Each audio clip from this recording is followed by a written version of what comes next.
Olá, seja bem-vindo ao Visão Trabalhista Entrevista. Hoje a gente conversa sobre um assunto que está na ordem do dia e que muitas vezes é vendido para você aí pelos grandes meios de comunicação como algo de última necessidade, que é a privatização de várias áreas da nossa economia, de várias empresas estatais, que são de extrema importância estratégica para o país. Se você se lembrar, faz 2 semanas que o governo Temer anunciou um pacote de 54 privatizações, incluindo Casa da Moeda, Eletrobras, aeroportos, rodovias. É uma série de privatizações que têm sido divulgadas como necessárias para o país sair do atoleiro e também para acabar com a corrupção. Mas será que é isso mesmo? O nosso papel aqui é fazer essa discussão para a gente analisar e questionar. E para nos ajudar nessa tarefa, hoje a gente conta com a presença do presidente do Sindicato dos Eletricitários de São Paulo, Chicão. Obrigada pela tua presença aqui no nosso programa, Chicão. E aí eu queria que você explicasse para a gente qual que é a importância da Eletrobras, que é o nosso foco aqui desse programa, dentre todas essas 54 privatizações. Sim, eu que agradeço a oportunidade de poder estar aqui com vocês, compartilhando das ideias e desse debate importante para a sociedade saber o que está acontecendo de verdade no país. A Eletrobras é uma empresa que fomenta o desenvolvimento do país. Esse é o ponto-chave. Quando falam de privatização no país, as pessoas sempre pensam na parte de eficiência, qualidade melhorar, o preço por conta de disputa de mercado melhorar, mas isso é balela, é mentira. Primeiro, estatal só não funciona no Brasil, porque as empresas que estão comprando as estatais brasileiras são estatais fora do Brasil. As estatais chinesas estão comprando o setor elétrico inteiro. As estatais espanholas, portuguesa, italiana, até colombiana.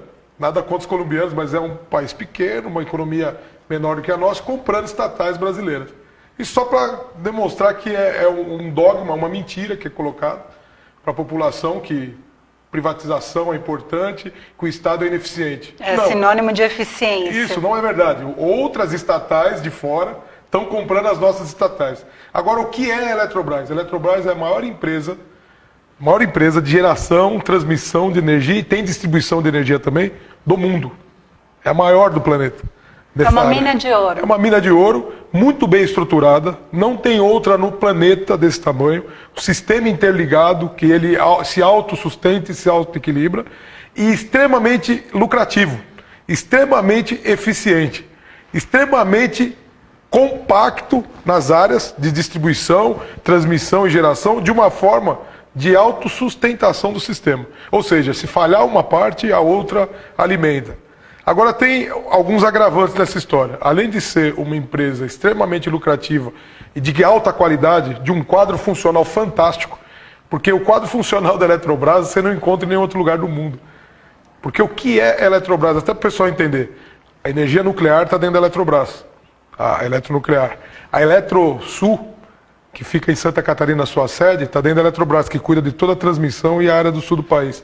Furnas, que é a geração de energia também, está dentro da Eletrobras. Eletronorte está dentro da Eletrobras. Chesf está dentro da Eletrobras. Itaipu está dentro da Eletrobras. Então nós temos, fora as distribuidoras, eu não vou citar todas porque são muitas.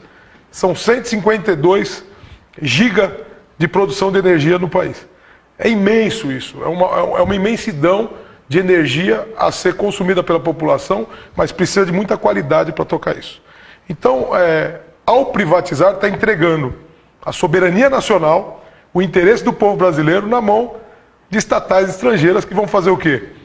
Produzir, e o custo da produção para o Estado brasileiro ou para qualquer empresa que tome é o mesmo. O salário, a mão de obra, a troca de equipamentos, tudo que tem que ser feito na empresa terá que ser feito por um privado. O que entra mais nessa equação que as pessoas erroneamente entendem que deve ser feito? O lucro. Porque ninguém compra algo para não obter lucro no mundo privado, né? Ou no mundo dos negócios internacionais. Se a pessoa está investindo, ela quer obter um lucro e lucro o mais rápido possível. Esse lucro o mais rápido possível que torna um problema no país. Os investimentos não são feitos da forma que deve ser feito após uma privatização. Vou pegar alguns exemplos. Pode perguntar. E nessa história de lucro também, já emendando a dúvida que é da maioria, vai baratear, vai encarecer a energia? Como que fica essa questão? De pronto. Os cálculos de especialistas do setor é que aumenta em 16% a energia já no primeiro ano se ocorrer uma privatização da Eletrobras. Vou dar um exemplo. A EDP portuguesa fez a privatização na Europa, né? A EDP portuguesa pegou e fez negócio com a China. A China tomou conta da EDP portuguesa. Em poucos anos, em 5 anos, aumentou 40% acima da inflação a energia no país. Ou seja, um absurdo, é um escárnio. A população vai sofrer e, pior, a população mais carente é quem mais sofre. É que tem menos acesso à energia quando ocorre esse tipo de coisa. E a Eletrobras, energia elétrica, não é somente a energia da sua casa, onde você aperta o interruptor, acende a luz, ou a geladeira funcionando, ou a televisão funcionando. Não. Além da produção do país, ela tem uma função social. Vou dar um exemplo que poucos sabem. A área rural do nosso país, na irrigação, tem subsídio. A energia à noite, para a produção rural, ela é mais barata para a irrigação. Você acha que uma empresa privada, quando comprar isso, vai permanecer vendendo energia mais barata para a produção de alimento para a população brasileira? Nunca. Com certeza não, e vai pressionar como poder de barganha. Exato. E assim, é questão de, como você disse, é o setor estratégico do país. Né? O Brasil depende da energia para se desenvolver. A água, a energia e o meio ambiente estão interligados. Né? A nossa energia, basicamente, a nossa matriz energética ainda é hídrica no país. É uma matriz barata, que nós temos em abundância, e nós detemos a tecnologia e detemos o know-how para isso. Então o que estão fazendo? Entregando inclusive o controle das nossas águas para iniciativa privada ou estatais estrangeiras. E água hoje é um negócio muito maior do que energia no mundo. A água está escassa. E como nós temos pelo menos 12% da água potável do mundo na superfície do nosso Brasil, controlando as nossas hidrelétricas, estão controlando a água do nosso país também. Então a soberania nacional está em xeque com essa posição errônea do governo federal. Esse é um absurdo que a gente tem que combater. Se a população estudar e conhecer a fundo o que está acontecendo no nosso país com essas privatizações, principalmente setores estratégicos, ela jamais permitiria que esse governo cometesse esse desmando com o nosso país. Chicão, quando o governo anunciou esse pacote, fazia poucos dias também que ele tinha conseguido vencer a queda de braço em relação à denúncia, a primeira denúncia que o procurador-geral apresentou, o Rodrigo Janot, que questionava a possibilidade dele permanecer no mandato. Ele venceu, logo poucos dias depois, vem um pacote como esses. Uma semana atrás ele estava na China fazendo negócios lá na China também, dizendo ele que estava divulgando o Brasil. Como que você analisa esses movimentos? Realmente é um negócio da China, né, que ele estava fazendo. Na verdade, esse governo, no nosso ponto de vista, não é um governo legítimo. Ele vem cada vez se apropriando mais do país de forma totalmente fora do normal. Né? Primeiro ele adotou o critério de ir contra a presidente da República, sendo o vice dela, fechando um time dentro do Congresso Nacional para retirá-la. Não quero questionar aqui se estava certo ou errado, se ela deveria ficar ou não. Mas o modo operandi dele, ele retirou alguém do caminho dele. Entrou lá dentro e ele é um governo com pouca representação popular, ou seja, sem nenhuma expressão perante o povo brasileiro, porém é um governo forte dentro das articulações daquele Congresso Nacional, que não nos representa. Haja visto o que aconteceu na terceirização que passou, na reforma trabalhista, a previdenciária que eles vêm anunciando. E aí, o que ocorre? Um governo que está sendo denunciado fortemente, a questões dele com o Joesley Batista, da JBS, e tudo que a gente vê acontecendo no dia a dia, uma queda de braço, justiça com o executivo. E aí ele se encontra numa sinuca de bico e começa a fazer o quê? Mudar o foco, entregar para o empresariado para conseguir angariar, comprar, na verdade, apoio. Ele é uma pessoa que não tem o apoio popular e está buscando outro tipo de apoio. Apoio empresarial, apoio internacional, outro tipo de apoio que não popular, que ele não tem. Ele não tem o apoio do povo brasileiro, de ninguém. Todo mundo, é só sair na rua e perguntar para os colegas, ninguém apoia esse homem. Então, do nosso ponto de vista, ele vem fazendo uma estratégia de mudar o foco da discussão e buscar apoio do empresariado e de outras estruturas internacionais para se manter até o final desse mandato. E para você ter ideia de que empresa é a Eletrobras, Chicão mencionou no começo um pouco dessa dimensão. Outros números que a gente tem aqui, ela engloba 233 usinas, o Chicão me corrige se eu peguei o dado errado. E opera com 12 hidrelétricas e termoelétricas. E nessa história de operação, e também diante da divulgação da notícia, o mercado ficou empolvoroso em relação a essa divulgação. A mídia começou a dizer que é necessária essa privatização porque o governo Dilma adotou uma política errada que permitiu derrubar os preços da energia elétrica e isso causou prejuízo. O que tem de verdade nisso? Olha, é extremamente fático isso. A medida provisória 579 permitiu sim a redução. À época nós chamamos isso de moratória eleitoreira, porque reduziu o preço da energia, conseguiu a eleição, mas no setor elétrico ele não aceita nem salto nem sobressalto nas suas tarifas, porque as distribuidoras têm que passar o preço da compra da energia para a população. Se você baixa de uma vez, os contratos já estavam firmados das distribuidoras. Não é imediato. Não é imediato, elas continuaram pagando um preço maior e entregando a preço menor a energia. Isso, na revisão tarifária, voltou para a população para pagar a diferença. Foi isso que nós sentimos na prática no nosso dia a dia. Então foi um erro estratégico do governo em derrubar o preço naquele momento de uma forma abrupta. Se viesse derrubando paulatinamente e fazendo as medidas necessárias para regular o setor, para equilibrar os preços, para diminuir o preço de geração, transmissão, para chegar na distribuição, você conseguiria equilibrar. Como foi feito de afogadilho, e a gente entende que aí tem um viés político eleitoral envolvido, foi um erro estratégico do governo Dilma, mas não algo pernicioso, ruim. A intenção foi boa. Eu também quero, você quer, todo mundo quer reduzir o preço da energia. Foi errado a posição, mas isso não é o principal. Vender a empresa por causa do desequilíbrio, né, isso não é gestão. Não é gestão. Isso é entreguismo. E preço vil. Eles querem vender as empresas abaixo do preço. Para você ter uma ideia, o valor que eles estão dizendo que eles querem vender todo o pacote de empresas do Grupo Eletrobras equivale ao preço de uma usina que foi construída.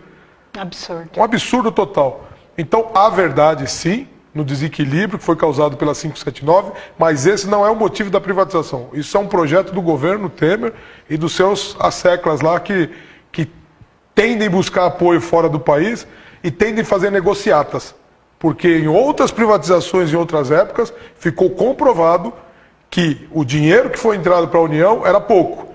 Mas fora do país, em Ilhas Virgens, Ilhas Caimãs, entrou muito dinheiro para muito político brasileiro que está em investigação até hoje. É só pegar livros e denúncias da época que a gente vai relembrar isso tudo. Falando em livro, uma dica para quem, duas, né, para quem está nos assistindo, é o Privataria Tucana. Privataria Tucana. E também o Brasil Privatizado, do Aloysio Biondi, que conta exatamente como foi o processo de destruição da Companhia Vale do Rio Doce, por exemplo, que fizeram da mesma forma, sanearam e venderam a preço de banana.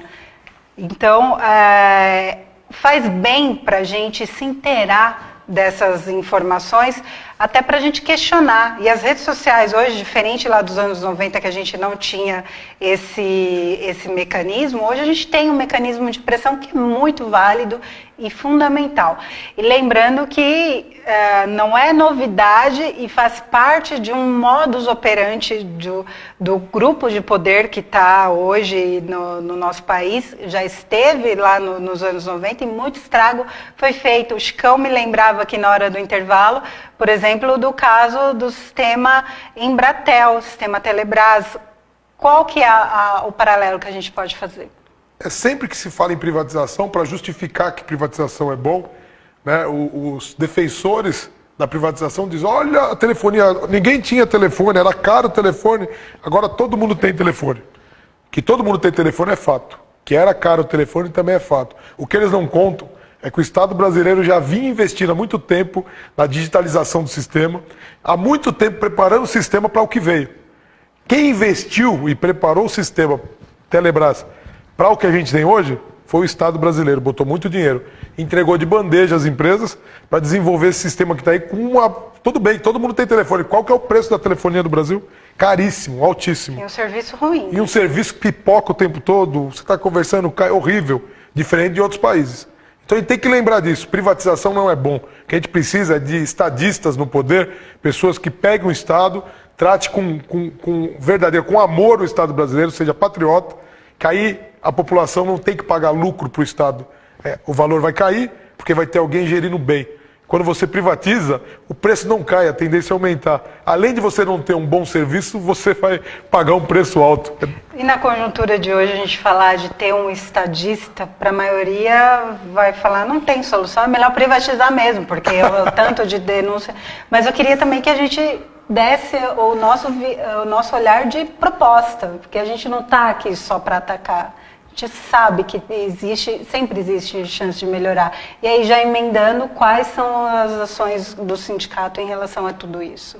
Tá, primeiro, nós vamos estar fazendo no campo da Eletrobras, dia 4, reunião com todos os trabalhadores do Grupo Eletrobras.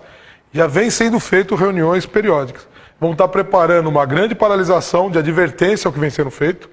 Tá? Nós não desligamos a luz do país, porque nós temos responsabilidade, morrem pessoas quando desliga. Mas... se necessário for uma greve se alongar, lamentavelmente isso pode acontecer no país. Porque a desgraça que vai acontecer se privatizar é maior do que uma greve para barrar a privatização. É importante que a população saiba disso. Então vai ter sim um choque de interesses dos trabalhadores com as empresas. Não é por causa do emprego ou de grandes salários, como mentem por aí. Muita gente ganha pouquinho no setor Eletrobras. Existe uma carreira, então eles mostram quem ganha muito, que está lá há 20, 30, 40 anos, e são os maiores especialistas do país e muitos do mundo. E tem salário por conta disso. Aí pegam essas pessoas como referência para desqualificar toda a estrutura dos trabalhadores que são extremamente qualificados, muito bons, dos melhores do mundo.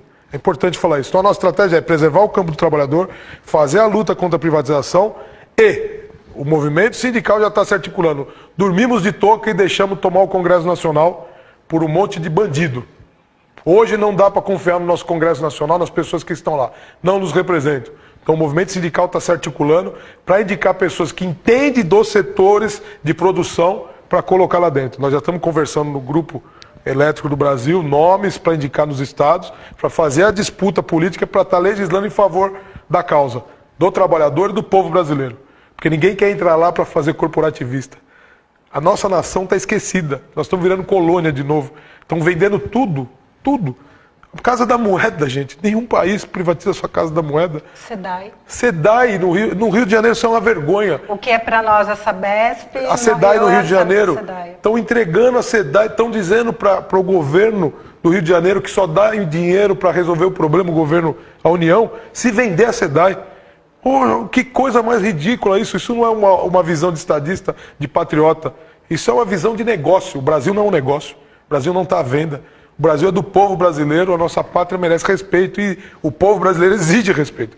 Então nós vamos lutar com toda a nossa garra em todos os campos. No político, né? No caso, nós vamos ter que trocar esse povo que está lá porque não nos representa e não deixar entrar no nosso campo pessoas. Se tiver alguém ruim no nosso campo, a soberania popular vai valer na eleição, eu tenho certeza disso.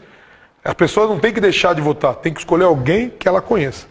Esse é o primeiro caminho. E fiscalizar. E fiscalizar. E no campo das ideias, colocar pessoas, como eu disse, estadistas que conheçam as áreas, para dar solução, para baratear o preço para a população, para aumentar a qualidade, sem as reservas nacionais serem mandadas para fora. Com certeza, e é muito bom ouvir também mais uma proposta, um dia de fechado, uma ideia de movimentação. Chicão, não sei se você já está sabendo, mas os metalúrgicos também estão definindo o dia 14 como Dia Nacional de Lutas, eletricitários se organizando no dia 4 para ir articulando algo maior. E é assim que a gente vai engrossar, não tem saída mágica, não tem solução. A solução é na resistência, e uma resistência que inevitavelmente vai envolver, muitas vezes, uma hora, falta uma dificuldade com o serviço público, uma dificuldade para andar na rua, mas a gente tem que pensar no bem maior. Exato. Eu queria que você fizesse um fechamento aqui para a nossa conversa e também com esse cunho de chamar para a luta. Claro. Quero dizer para vocês, Nós fizemos no dia 15 de março um esquenta de uma greve geral, que quase virou uma greve geral. No dia 28 de abril, fizemos uma grande greve, a maior da história. Levamos 200 mil pessoas para Brasília para protestar, segunda vez na história que um governo precisa colocar o exército contra o povo na rua em Brasília.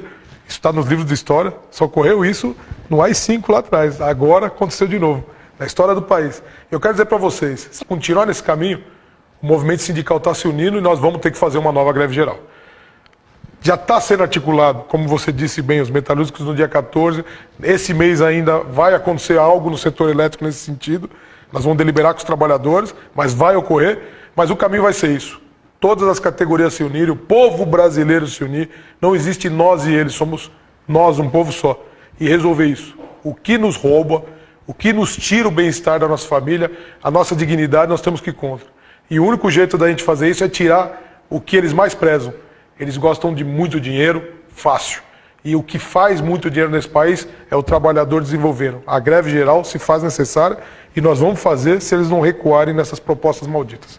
Com certeza, e eu te convido a acompanhar o nosso programa, que certamente a gente vai voltar nesses assuntos, assim como você também tem o acesso no nosso site, no nosso canal no YouTube, a todas as outras edições que a gente também tocou bastante na questão das reformas.